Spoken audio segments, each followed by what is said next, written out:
ئەو کاتتان باش بەڕێزان وەرن زانیاری گرنگتان پێ دەڵێم دڵنیا بن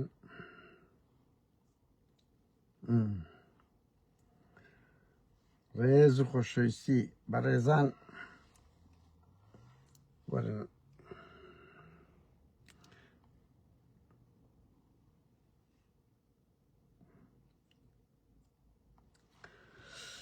خێربێن هاوڕیانە سندە قسە و باز دەکەن کورد دوای هەلەب ئەو کات ڕەوشی کورد بەچێ دەگات پیلانێک لە دەست کورتەیە بە پۆستی سەرۆک کۆمار و مەلا مەزاری شاتە سەرێ مەلا مەزەری شاتە سەرێ ئەرێوەڵە مەلا مەزەری شندێک باز دەکەین ئەو مۆزوعە چ بوو دوێنێ بەڕێزان بەیان زۆر سەرێشەم توش دەکرێ مزایقەم زۆر دەکەن بە پارتی وێچێتی بە تایبەتی پارتی زیاتر پیاوە کێیە سەرۆک حزبە سەرۆک حزبە ناوی لە خۆیان سەرۆک حزبە چی کارتۆنی ئێستا پارتی دەیدا پارەی دەداتی کۆنیەچێتی بودووە بۆ پارتی بۆ بەرهەمی لە بەرهەمی بووە ئەوەی پارتی ئێستا تەمویلی دەکات ناوی حزبەکی لە خۆیان بەسێ چار ئەکاونتی ژنان ئەم دەمام کەم هەڵماڵی شێخ کەژاڵ شێخ کەژاڵ قەزم لە یەک جملەی دێ ئەوە هیچ یانی ئەوەندە بێت چاوەڕۆ کورۆوەرە ئەمن ئەوها ئابڕوم بچی بە ناوی ژنان بە دوو ژنە ئەو ژنێک عێراقیە پرۆفایلەکەی ژۆرشی ئەلبانیەکەیە ئەلبانیەوە لەگە ژنە عێراقیەکەی قسە دەکەم بڕواو کە بەس ئەو مۆزوعی ڕۆژاوە هاتە گۆڕێ بەهەرحاڵ یاسین شێخ نازام شەی پێدەگۆدرێ پێی دەڵێم پەیجەکەی لێدا دەخەین دڵنیابی وە دوو کوورد دەبینم زۆر فشەکەرە ئەڵێ شکات کردی و ئەنتەرپۆل ئەنتەرپۆل دەگەویتە دوو قادر نادری چییە فەزعی بە بەڵگەم کردیە ئەنتەرپۆلی جیهانی ئیشی کوران دەکەس نەخۆشن خەڵکێ بۆ من دەنێری درێ ڕاستە کورە پاپەر کورەس لەو ئەو سویدەی سەد کە شکاتی لە من کردیە لە ئەنواع ئەشکال هەر 24 سەعات نابەدە دڕێ لەبەرەوەی من دەزانم قانونی ئێرە چۆنە ئەزانم چ کەمینێک لە بۆ مندانێ بڕوا بکە کە قسە دەکەم دەبی تەوقیتی ئیشکردنم نەبی یعنی قسە دەگەم پۆز دەگەم یان ئەدمینیت کە بڵاو دەگاتەوە ئەنتەرپۆلی جیهانی لە دوو قادر نادریە چییە دەمامچی ژنەکەم کوڕەکەم هەڵمالیات ئەوەم کردیە بەهەرحاڵ ئاوڕێیان ئەدە فشتان بەو شتانە بێت شکایەت لە ئەوروپای گەلە قورسە کرەوە بە قورئان تێر پێکەنیم هەرچی قسەش دەکە دەرێتە دەمە ئەنتەرپۆلی جیهانی هەندێک کەسێ زۆر نەخۆشە کارە ساتەکە لەوەیەدایە پارتیش دامی ئەوانە دەکا یعنی بە جددی شەرمەزاری ئاوڕێیان بە جددی وەرن ئاوڕێیان لەسەر هەموو خەم و خەفەتان لەسەر هەموو خەم و خەفەتان بەهەرحاڵ با لێی گەڕێن هەر کۆچی بین هاوڕێیا دوو مەلا مەزهەر خوراسانی تا ئەنا من دوێنێ پێشترێش دوو جاری کە تەلەفۆنم لۆ کردیە دوێنێ سێم جارە هەر بە سەرێعی باسەکەم لەبەرەوەی دەنگەکەی بڵاو کردەوە دەنگێکی بڵاو کردەوە 12 دقیقە قسەمان کردیە بڕوا بکەن بە بەڵگەوە بەس هەمووی شەڕە جوێن بوو بۆ ئەوەی بڕوا بکەن ئەوە تا 12 دقیقە قسەمان کردیە هەموو ئەوانەیەوە ئیگۆر واتە دوێنێ 12 دقیقە قسەمان کردیە دوای ئەوە لۆم نووسێ دەرێ مەلا مەسەر ئەگە بە ئەدەبەوە هاوڕێیان من لە هیچ دیدارەکەم هەمووتان دەزان 500-600 دیدارم کردیە هەندە دیدارم بڵاو نەکردەوە کە زانیتم خەبەر چاندایتە من درۆیە ئێکاکە بۆ بڵاو کەمەوە درۆیە خەبەرێک لەسەر مەسئولەک لەسەر کەسێک درۆ بووە ینی کابرا نەکەتە ناو میدیای خەبەرێک بە منیان گوتی ئەوەی کوشتێ کابرا بە بەڵگە لە بۆ منی بڵاو نەکردەوە بەڵام تحەدا دەکەم یەک دیبەیتم بڵاو نەکردەوە وەخت خۆی لە بۆ مەلا مەزەرم کرد دەنگەکە بەشش تەزیل نەکرا خۆ تازان هەموو کەس تووشە و تەکنیکە دەبی بەهەرحاڵ دوای ئەوە ئیحسان مەلا ئەمین ئەو کاک ئیحسان مەلا ئەمین ئەوە من ناوی دەدەم لەگەرم بوو تەلەفۆنمان کردەوە لۆ مەلا مەزهەری کوڕەکەی هەری گرت بڕوان پێ ئیحسان مەلا ئەمین کوڕی مەلا ئەمینی چەمچەماڵی خۆ مەشهوورە بڕۆ لێی بپرسن لە ماڵەوی تەلەفۆنمان بە کورد کوڕەکەی هەری گرت گوتی چێ گوتم قادر نادرم بە بابی گوت یەکسەر گوتی بابم دەرێ پێ برێ لە مارێ نیمە ئەوەندە ترسنۆ بوو و مناڵی بەو گچکەیە فێرە درۆ کرد ئەوە کاگە حسان ئەمین لەگەڵم بوو تێر پێکەنین ئەحسان گۆی دەنگەکەی بڵاو مەکەوە مناڵە جوان نییە تێکی مەشێنە یعنی ئەوە مەلایەک لەو نقطانە دوو جارش کەش تەلەفۆنم کرد هاوڕێیان هەزار قسەمان بەیەک گوتیە ئەنی بەجددیمە قسە دەکە کاکە زۆر مستەفزە جوێن دەدا جوێنی ئاز نزم دەدا ئەی باشە جارێک توش بە شەری یعنی ئەی باش ئەمە چ بێم جوێندانێک بڵاوکەمەوە دوێنێ ژویستم قسەی لەگەڵ بکەم کاکە یەکسەر دەرێ قاتڕ نادڕ یعنی ئیستفزاز بریندارکار و بۆ ئەوەی پرسیاری لێ نەکەم ئیستفزازی زۆر کردە چوو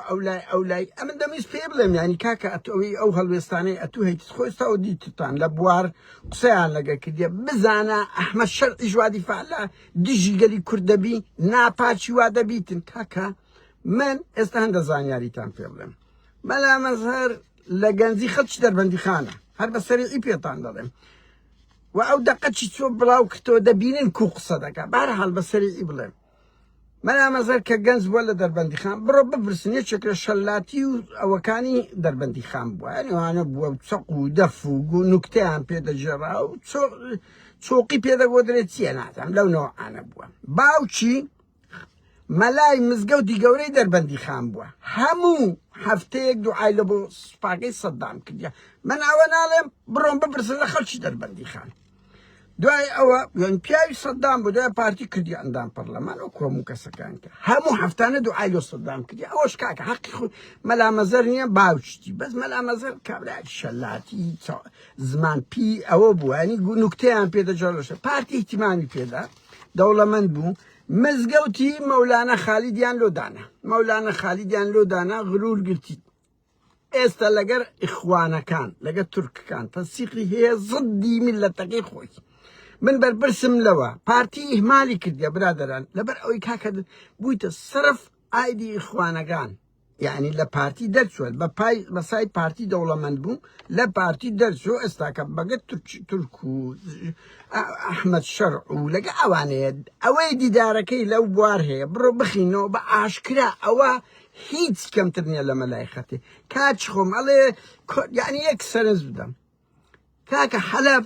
15 ساڵە کوردەوەی دەکەی لەبەر ئەوەی هێزێکی حکومی مەدەنی لێ نییە پڕی تیرۆریستە ئێتو ئەگەڵ هێزە نەبووە کورد کۆمەڵ کوژ دەکرا لەو شوێنەی و ئێستاش کورد لەوێ ئەوە لەوێن دەرنەمایە بە ناو حکوومەتە دەبینین ئەو حکوومەتی ئەحمەد شەرعی ڕیشی ئەوەندەیە هەندیکاپە هەیە تەواو نییە سوپای هەیە بە ئەڵڵاهو ئەکبەر خەڵک دەکوژن ئەوە سیفەتی دەوڵەتی چێ ئەوە داعشەشی سەردەمە یعنی تۆ کورد کوولە بۆوانە بەجیدێلی یعنی جوانترین شتیان ئەوە بوو لەو 15 ساڵە کوردیان لە کۆمەڵکوژی ئەڵێ چوونە لەوێن دەر ئەی چ بکەن یعنی ئەوە دەوڵەتێکی یاسایی نییە لە فترەی سووریا نییە برێم حتا بڵێم منطقی زیاترە بێ بە هەر حاڵ یعنی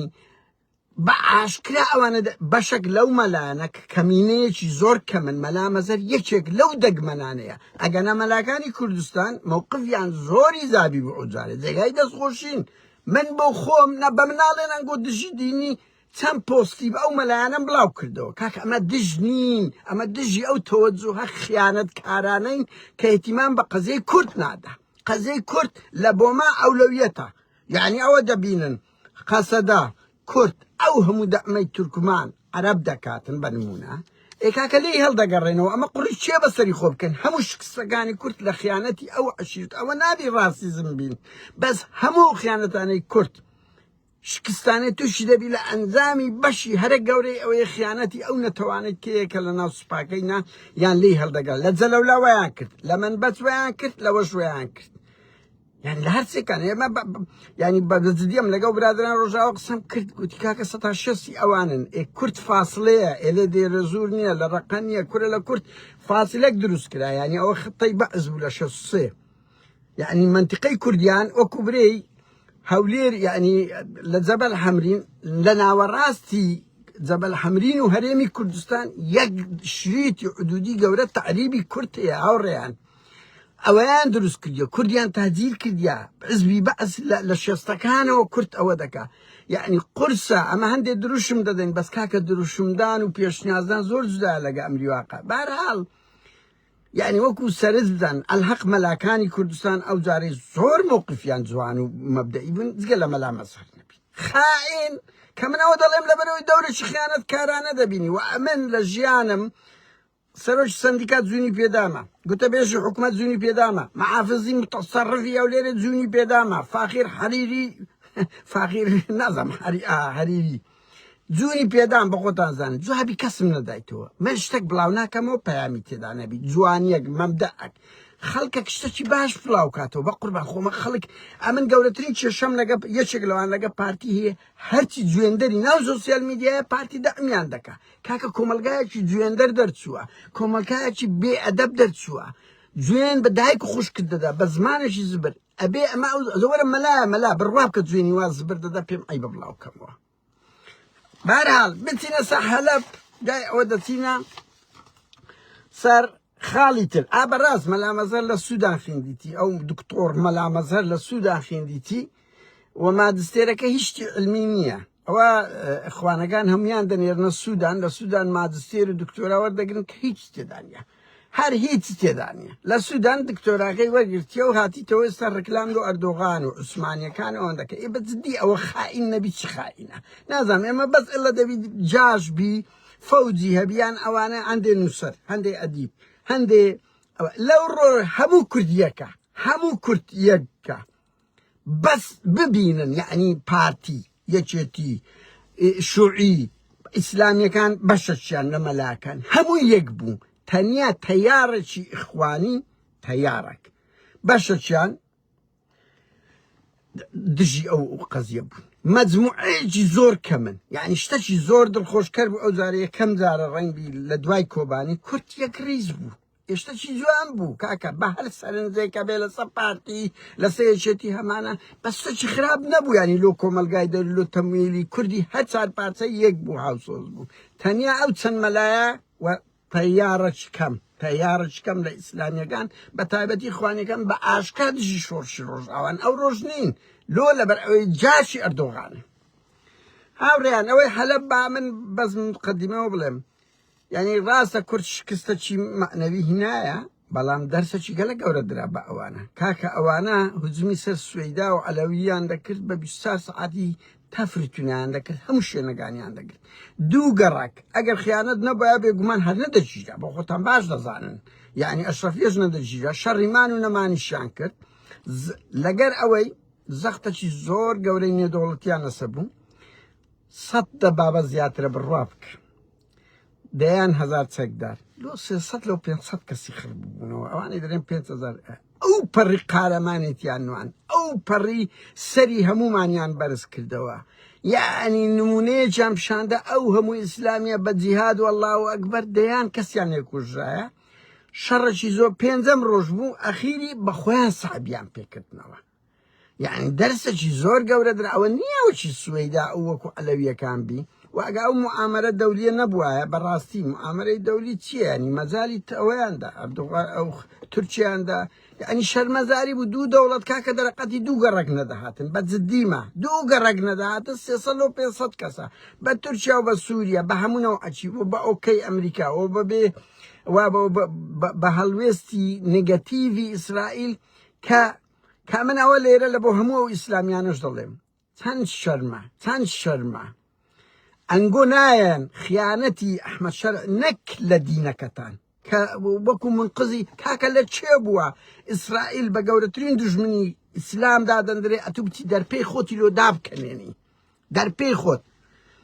تەرمی ئیلی کۆهینیان داوە هەموو وەسایقی مخابەراتیان داوە 1800 کیلۆمەتر چارگۆشەی گرتیە ناوێری برێ لەل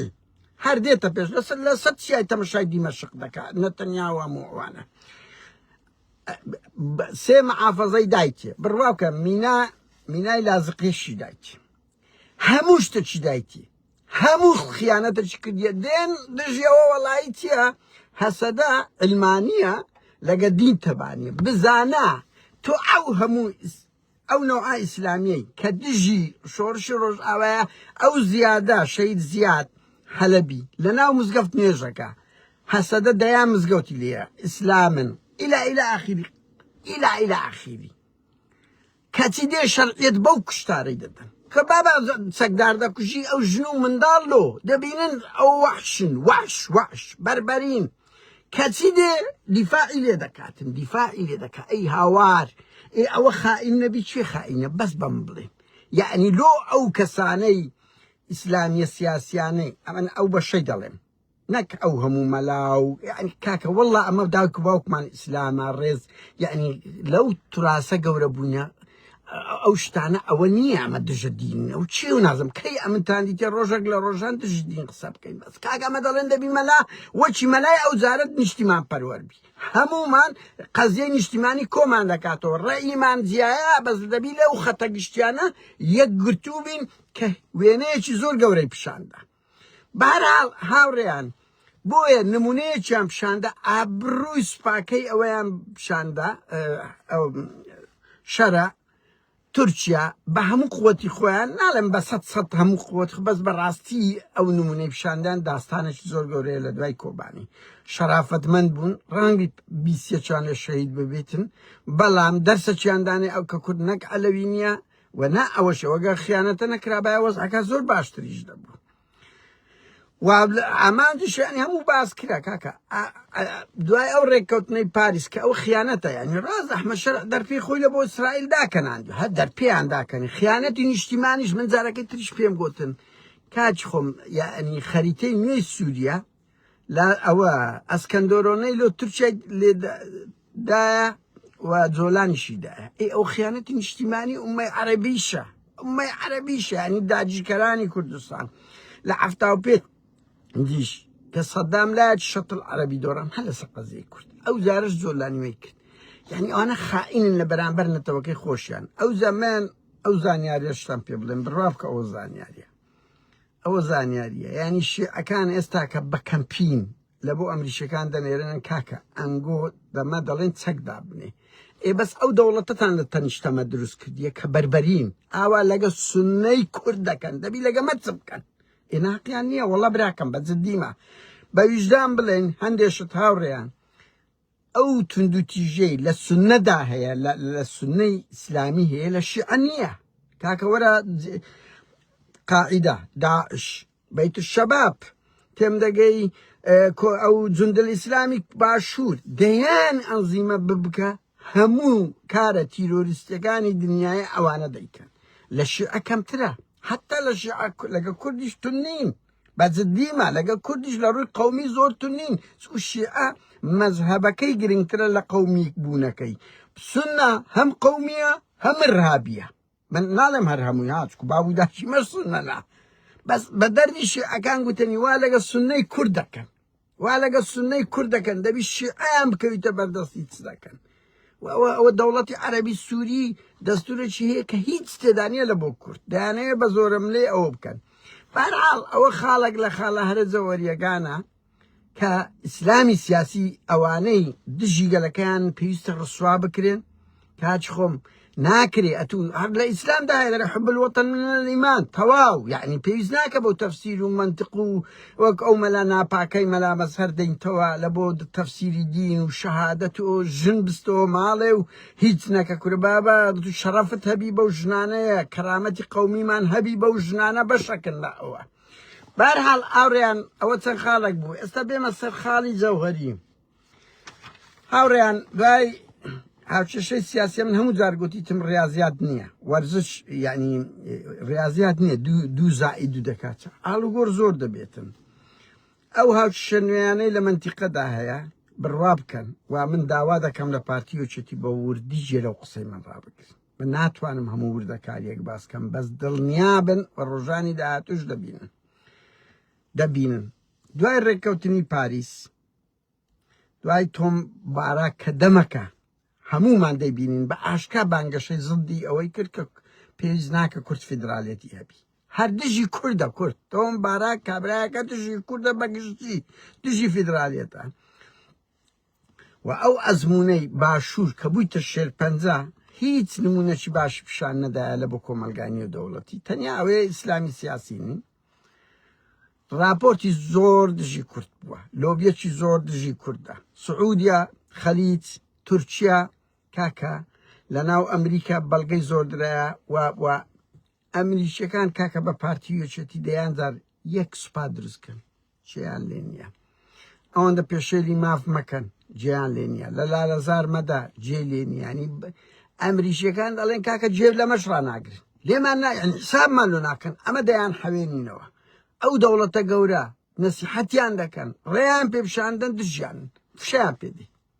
فشیان پێدە لەبەر 35 ساڵە بەس ئەوەیان دەکەن بۆیە زۆر لێیان پەستن و هەست پێ دەکرێت بە تایبەتی تۆمبارک بەو تورکیا لەگە تورکیا تەسیقی هەیە کاکە کابراایکی ملیاردێرە مەشارعی ملیاری دەدەنێ مەشارعی ملیاری دەدەنێ دژی کورد یعنی تورکیا بە هەموو قووەتی خۆی ئەوە ئاگان فیدان کە کوردە وایە یعنی بەجننی ئەوە شەیبانی کە کورد نییە بە تەواوەتی یعنی لە منتقەی کوردی ژیە ئاوە خائینن ئێکاچی خۆم یعنی بە هەموو دزی شێوەیەک هەوڵ دەدەن دژی کێشەی کورد پێش نەکەوی ئێ باشە ئەتو چ دەکەی ئەدی بالمقابل چ دەکەی چ تێرە لە بەرامبەر ملیارەها دۆلار کە تورکیا دەداتە تۆمباراکی ئەزمونە چی خراپ پیشان دەدەی منەتی ئەمریکا نازانی مەسەلەن معاشت پێ نادرێ سەرێشەی لۆ ئەمریکا دایموو سەعات دوو سیستەمی بنەماڵەیی مافیایی دروست بوونە کۆمەڵێک یعنی هیچ سیفەتێکی پۆزەتیڤیان تێ کاکە ئەمە کوردین خۆمانە بڕوخێن ئەمە کوردین ئیدەوەرە ئەمریکیەک لە بیت هەندە شت قسە لەو خوا بکەین کو لێرە هەندێک پەناهەندە وا دەکە ڕاسیزم زۆر گەشە بکە ئێکاکە ئەوەی دژمنەکانی کوردی زمان درێژ کردیە ڕەفتارە خراپەکانی پارتی و یەکێتیەک کە سڵ لە هیچیان نەکردەوە کە سیفەتی حکوومەتیان تێدانێ کاکە 35 ساڵە ناتوانن وەزارەتی پێشمەگە یەک بخەن بنمونە ناتوانن یعنی ئەوە بچووکترین شتە ئەمریکا نەسیحەتیان دەگا پێیان دەڵێ وامەکەن فەڕەنسا لە پشتیانە بەریتانیا و غەربوانم هیچ شیان پێدێ سیستەمەگەسە مەسرور لە حکومە دەرێ کوڕەکەم دەین مەسەر ئەوە پاڤێل یەکێتی کردە پاڤل و خۆی حساب لەبوو هیچ کاکەەوە دراسە دەکرێ بە قوربان دراسە دەکرێ ئەوان تەمیلت بکەن تۆ مخەدەرات دەفرۆشن بڕوا بکە پاڤل مخەدەرات دەفرۆش ئەوە من بەرپرسم لێ بۆرە پاڤل شکایەتم لێ بکە لەگە ئێران تەزیق دەکات لە هەموو شتش یەکێت پارتی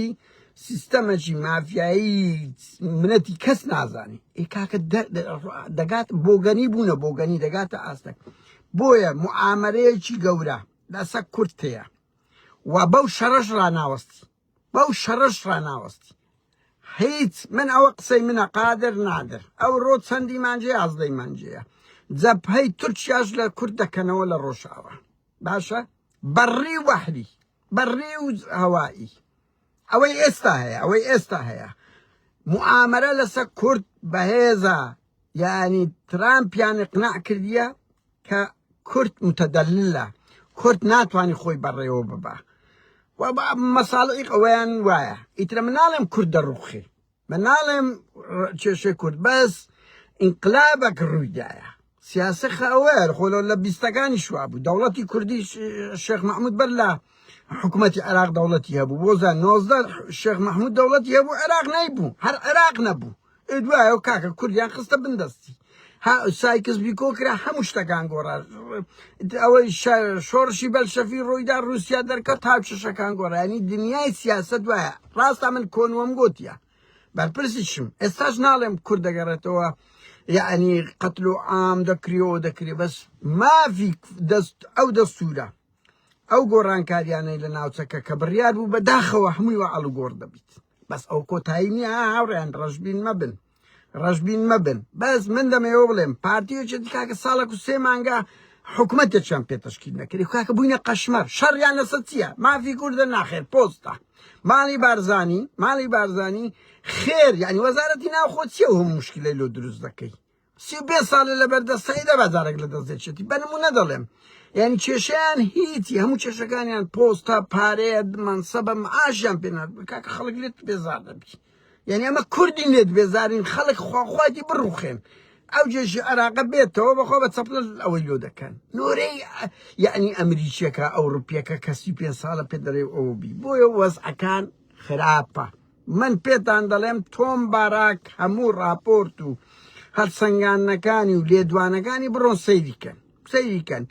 ئەوەیە کورد بەدەویە کورد شایستەی دەوڵەت نییە شایستەی فدرالی نییە سەرئێشەن بەهەن تەگرن ئەو دووسێ جملەی من باشە تۆم باراک زۆر گرنگیشە ترام جێ لێ ڕادەگری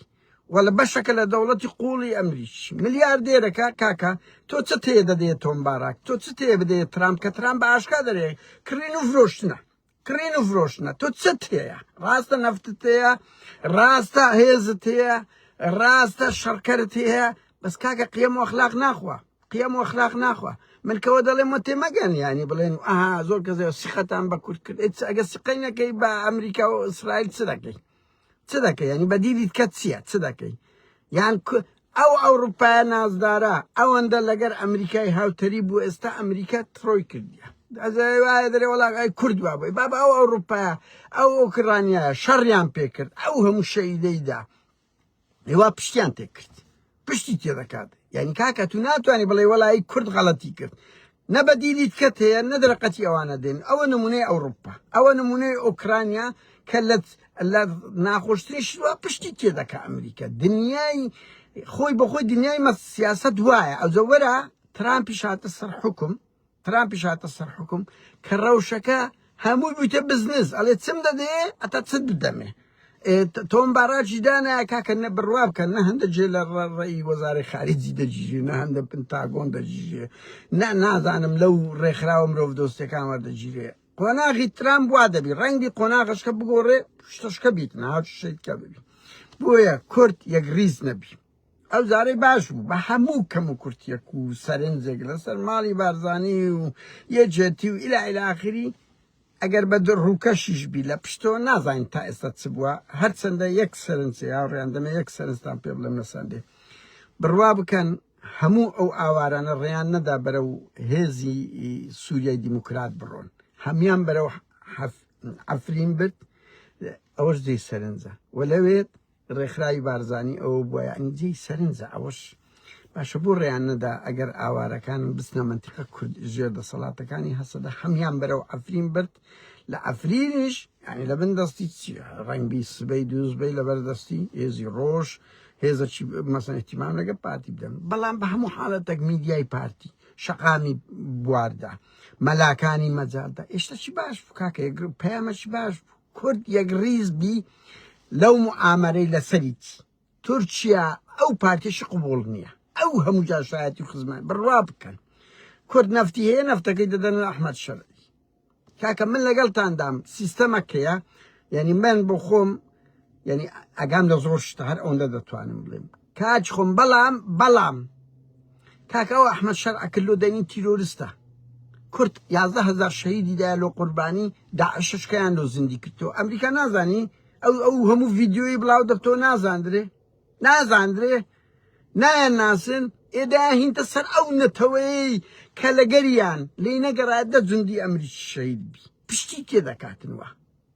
بەس ئەوە کۆتایی نییە هاوڕێیان ڕەشبین مەبن ئەمە دیتمان چەند جار لە 2009 تا ئێستا موعامەرە لەسەر کورد کرایە بەس ئەو جارەی جددیە دڵنیا بن لەوەی و ئەوە پڕوشی بە ڕۆژ ئاواژ دەکەوی و لەو دوو گەڕەکەش ڕناوەستی ئەگەر کورد نمونەی کە پیشان نەداتن ئەگەر کورد نمونەیەکی باشتر پیشان نەدات ئالوگۆڕ نەکە هاوچشەکانی نەگۆڕە کاکە هەموو سازشیان لۆ ئیسرائیل کردیە ئەحمەد شەرع هەبوویتە کرێگرتەیەکی یعنی وەکو ئەوەی چی بووە لۆی دەکا لۆ ئەمریکا دەکاتن بۆیە لە ئەحمەد شەرعی باشتر ئەگە دەوڵەتێکی وەتەنی سووری هەبی خۆ سازشانە لۆ ئیسرائیل ناکە کاکە بۆیە لەو ئەمریکای لەوەی باشتری بەدەست ناکەویت تکایە یعنی کورد دەبێ یەک ڕیز بێ بم دەزانم کەسی ژێمان لێ ڕناگری ئەو ئەزمونەی باشوور بوویتە سەرەتان لە بۆ باکوور و ڕۆژئاواش بۆ باکوور و ڕۆژئاوا بۆیە وەزە کورد یەکگرتو نەبێ تەنسیقیان نەبێ دەشبینی لە 1-2 ساڵی داهاتوو کوم معامەرە دەکرێت بەڵام ئەگەر یەک ڕیزی کورتە بێ کورد موزەدەشی باششاندا وەتکاتان لێ دەکەم لە هەموو ئەو کوردانەی لە ئەندەرانن کۆنتاکتان هەیە ڕۆژنامە کاکە ئەو جملەی بەهەنتەگرن ئەو هەڵوێستەی تۆم باراک ئیدانە بکەن تۆم باراک ڕقەمەکی گرینگە لەناوە ئەینە نۆکو بیستەکان مستەر نۆئیل بووە بزانم ئەگەر هەڵە نەبم من هاڕێم 25 ساڵە لەو تاریخە دوورکەتیمەوە بەهەرحاڵ لەگەر ویلسن ئەو حاکمی سیاسیەکە کەم جار دەوڵەتی کوردی دروست کرد ویلسن هات هەمووی تێک و پێکدا تۆم باراک مستەر ویلسنە ئەو ویلسن کەسێکی زۆر خەتەرە راپۆرتەکانی زۆر زدی کووردە بە میدیا خۆ دەبینن چۆن دەیکە بۆیە کورد دەبێت دژی تەحەڕک بکە یەکێک لەوانە لە ناو سیناتۆرەکان لە ناو کۆنگرسمانەکان لە ناو هەر هەموو ئەوانە خەڵکی جوان زۆر مایە دۆستی کورد زۆر مایە ئیشیان لەسە بکەن زەخت بکەن ئەو فلیم و دوکۆمنتانەی تاوانەکانی ئەحمەد شەرە دژی کورد دژی عەلەویەکان دژی ئەوە دوکۆمنت بکەن بدەنەوان کاکە کە تۆم باراک درۆ دەکەم مەسەم لەگەڵتاندامە پارتیۆچەتی وانە بەڵام کاکە ئەو دێ دەمی ئەحمەد شەر عەک دەکە بەخۆ بە ئیسرائیل لەبەرەوەی قازاندیان تێدا هەیە دەوڵەتێکی بەربەری دەین لەسەر سووریا و گەلانی سووریا دەچەسپێنیتن ئەلێرەدا درۆیەکەیان هەموو بەتاڵ دەبتەوە کە پرۆژەکە مەسەلە ئەوە نییە کورد بە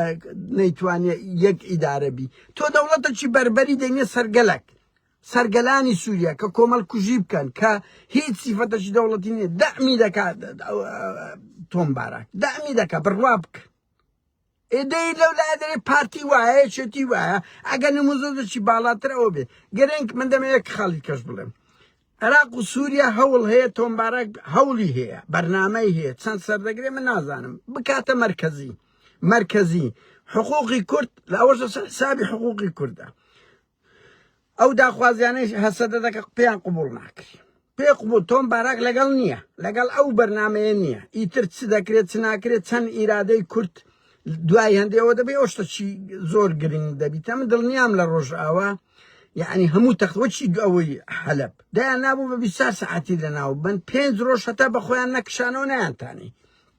ئەوە خاڵێکی زۆر گرنگە ئیرادەی گەلان ئیرادەی خۆت ئیرادەی شەعب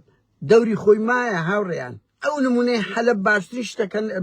ئابڕویان چوو بە 5 ڕۆژی ئەو هەموو سوپای نەیتوانی کورد ڕقەمەکی کەم نییە هاوچێشەی سیاسی کەم نییە ترامپیش کە سەرۆکی ئەمریکای کاکەوەدایان نابوو رووسیا لە ناو ببان مەزەلەن ئێپیان نەکرێت کاکە لە ئۆکرانیا سەرکەوتوو نەبوون فەشەل یاینە ئەوروپا و ئەمریکا یعنی ئەوە نیارتیان ویست دەتواندرێ بکرێتن یان لەسەر زۆر گەلان ئەوە تورکیا هەموو هەوڵەشیدا کورد ئیبادە بکە پێی نەکرێ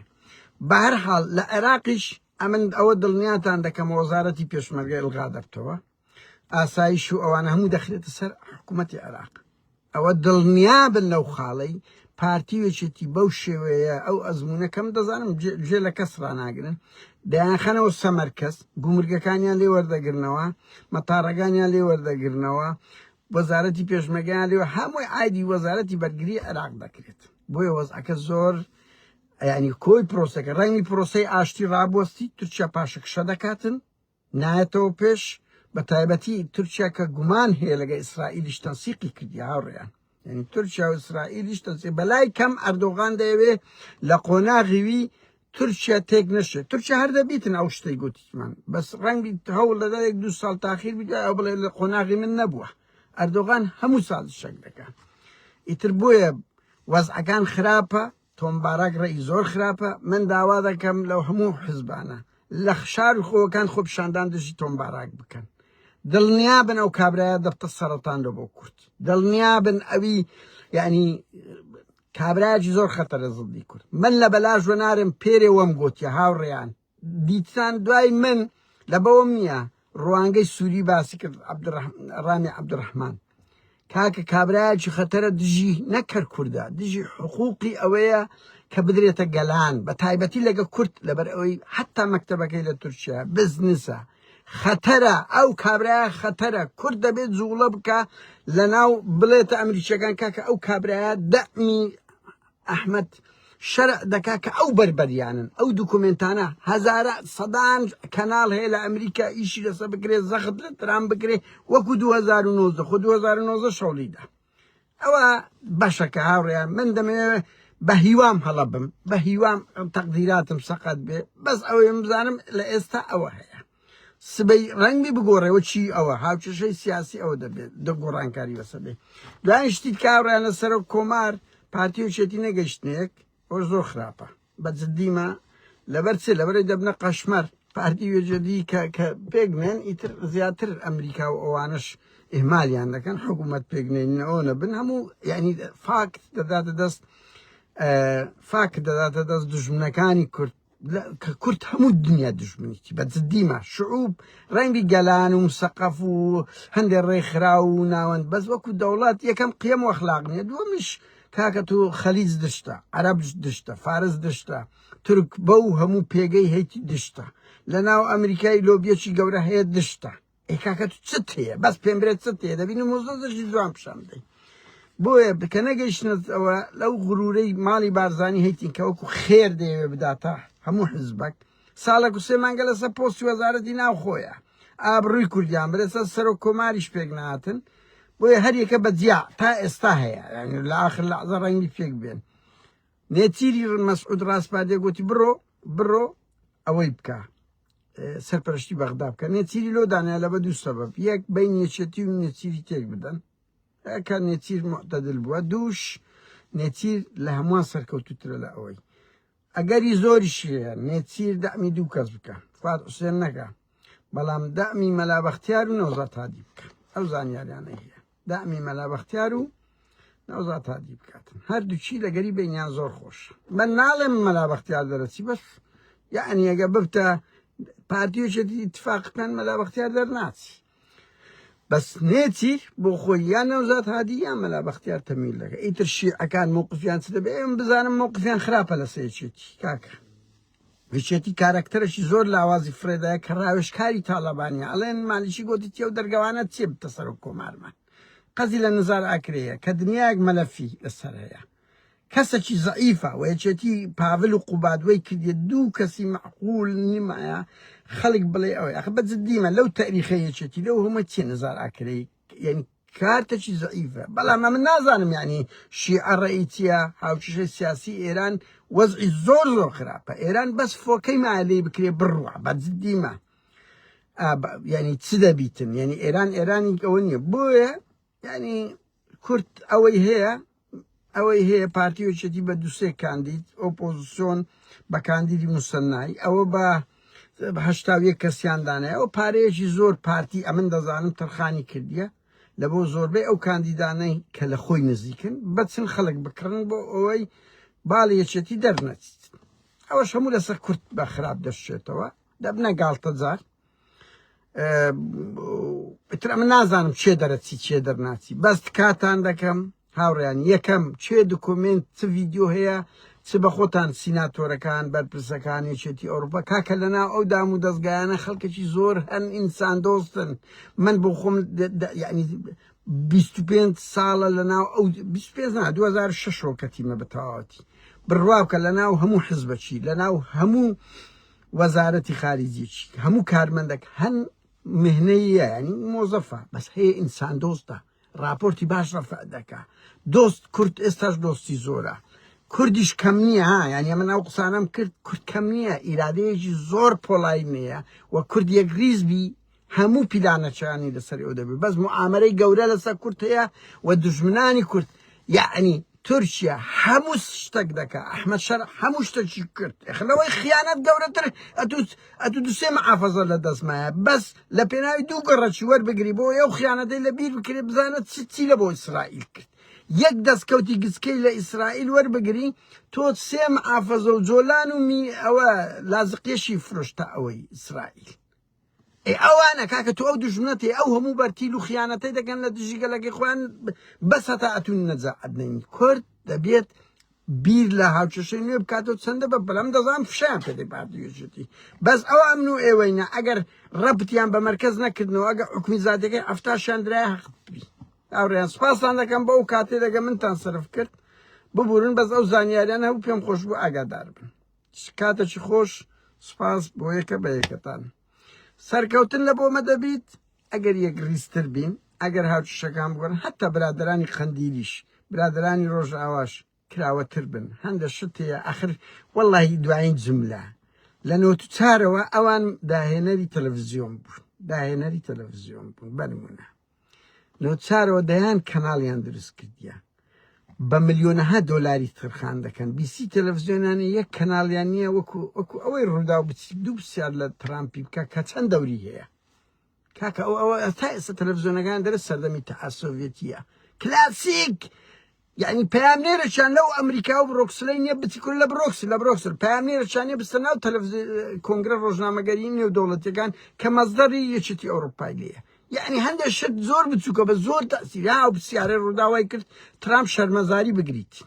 لێی بکرێ بە نمونە کە دەستیان خۆش بی کاتێکی خۆش